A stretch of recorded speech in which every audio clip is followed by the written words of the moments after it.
If you've done any research on beginner telescopes, you've gotten the same answer from every direction. 8 to 10 inch Dobsonian. And the people saying that absolutely know what they're talking about. But here's what they're not telling you. They've already made it through the hardest part of this hobby. The problem with their recommendation is they're skipping a step. In this video, I want to fill you in on that step, because if you haven't fallen in love with this hobby yet, it's not one that you can afford to skip. Dobsonians are excellent telescopes, one of the best designs available on the market, but they are not an ideal first telescope. What makes them attractive is real. They are a large Newtonian reflector built on a simple alt-azimuth mount. That means they go up and down and left and right, and it sits directly on the ground. No tripod needed. Think of a large telescope sitting on a lazy Susan. But the experts that are recommending them have already self-selected as dedicated enthusiasts. They've made it through the frustrating early stage. When they tell a beginner to get a Dobsonian, they're not wrong, they're just recommending from the other side of the learning curve. What they're really recommending without meaning to is your second telescope. Once you're hooked, once you know you're staying, that aperture and investment of a Dob makes complete sense. But a beginner is a fragile stage. Most people who discover this hobby don't last all that long. If they did, Facebook Marketplace wouldn't be flooded with brand new telescopes, and my astronomy club wouldn't be getting calls for donations all the time. Part of the reason this happens is that they picked up an instrument with limitations that nobody warned them about. They ran into those limitations before they'd ever fall in love with the sky, and then they quietly give up. A common saying in amateur astronomy is that the best telescope is the one that you will use. Tell me in the comments, what telescope did you start with? I read and respond to every single one. Beginners need to optimize for ease of use and convenience, not aperture per dollar. The first telescope's job is not to maximize capability, its job is to reduce friction. The most common specific recommendation you'll hear is an 8-inch Dobsonian, sometimes a 10-inch. And that makes a lot of sense. At that aperture, the views are genuinely impressive and the cost to aperture ratio is hard to argue with. But nobody talks about what it actually means to own one. This past summer I was developing a beginner series for this channel and trying to decide what telescope to center it around. An 8-inch or a 10-inch Dobsonian kept coming up as the obvious choice. And then I actually thought about buying one. I thought about a solid tube that's 4 to 5 feet long, and the rocker box that's the size of a small coffee table.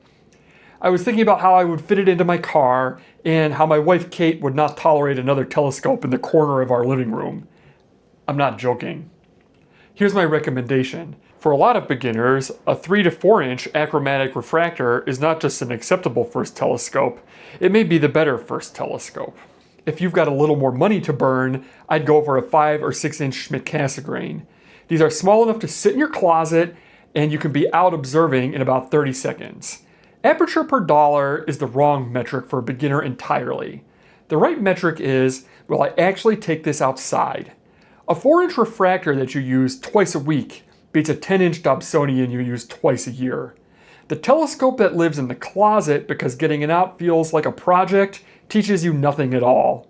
After that recommendation, the next question I always get is, what eyepieces should I actually use with this telescope? I put together a free guide that answers that, and you can get it from the link in the description below. When you're just starting out, a bad view at the eyepiece is already hard to diagnose. Is it the atmosphere, or the eyepiece, or your focus, or the target? Beginners are constantly troubleshooting a list of variables they barely understand. A Newtonian reflector quietly adds one more: collimation, or periodically aligning the mirrors inside the tube. When it's off, stars look distorted, fine detail smears out. I see this at star parties regularly. Someone shows up with a brand new Newtonian, and something just looks off. And the first thing we do is start explaining collimation. With about 30 seconds, I can see it happen. Their eyes totally glaze over. They came out to see something, to use their telescope, and instead they're receiving a tutorial on mirror alignment. Getting set up and on target is already harder than most beginners expect. Aligning your finder, achieving sharp focus, identifying what you're actually looking at, Those friction points are essentially the cost of admission. Adding a maintenance requirement on top is asking someone to be a telescope technician before they've decided that they want to be an astronomer. And this isn't unique to Dobsonians. Smaller Newtonian reflectors on equatorial mounts are popular for the same aperture per dollar reason, and they have the exact same collimation requirement. Alternatively, Schmidt-Cassegrains can require collimation, but in normal use they tend to hold alignment much longer, and it is not usually something a beginner has to think about every single night. One more note. A significant portion of budget Newtonians on the market use something called a Bird-Jones optical design that's notoriously difficult to collimate, and you can't tell what it is from the listing. I did a full video on that right here. Everything I've described stops being a problem once you're obsessed. Experienced observers handle collimation without a second thought. Size is less critical when you're driving 4 hours to visit a dark sky site and want the most out of the experience. But you're not obsessed yet. And right now, that is the whole point. Your first telescope doesn't need to be the best telescope you will ever own. It needs to be the telescope that makes you want to keep going. If you want to be part of the community of people actually getting that, subscribe. If you want a complete framework for buying a telescope before you spend any money, that video is right here. And for a tell-all on the mistakes I've made over the years, that one is here too. Until next time, fellow Voyagers, never stop exploring.